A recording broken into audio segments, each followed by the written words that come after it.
جميعنا يعلم أن الوحي قد انقطع بعد موت النبي صلى الله عليه وسلم، لأن الدين قد كمل.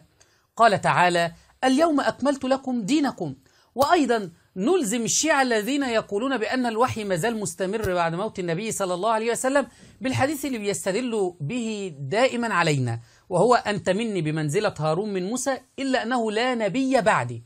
لا نبي بعدي أي لا وحي بعدي، فالوحي انقطع بموت النبي صلى الله عليه وسلم. لكن خرج علينا السلقلقي ياسر الخبيث فتى بريطانيا المدلل زاعما بأن الوحي مستمر بعد موت النبي صلى الله عليه وسلم، لأن الإسلام مستمر، فبما أن الإسلام مستمر فلا بد أن الوحي يكون مستمر. شاهدوا هذا الأفاك. لا يجوز الإنسان هكذا كلمات أهل البيت ونصوصهم يضربها عرض الجدار. أهل البيت أثبتوا الوحي، وأن الوحي مستمر إلى يوم القيامة، وما عندنا هاي نظرية المخالفين. هذه نظرية انقطاع السماء عن الأرض، هذه نظرية للمخالفين الذين يريدون إيقاف الدين الإسلامي. الدين الإسلامي لأنه مستمر فإذا يقتضي ذلك استمرار الوحي.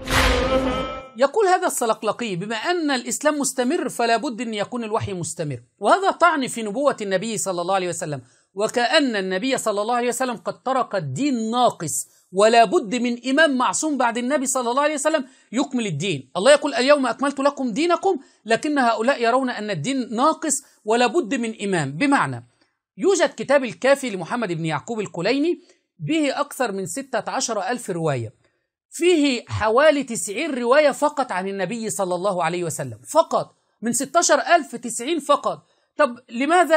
لأنهم لا يريدون النبي صلى الله عليه وسلم. بقية الروايات يقولون عن الآئمة المعصومين عندهم، ومعظمها عن جعفر الصادق.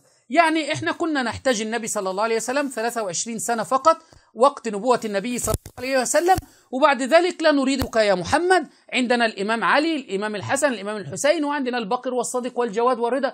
هؤلاء الأئمة الاثني عشر نأخذ منهم الدين. فلذلك القول بأن الوحي ما زال ينزل بعد موت النبي صلى الله عليه وسلم، أي وكأن النبي صلى الله عليه وسلم ترك الدين ناقص، ولا بد من أحد يكمل لنا هذا الدين.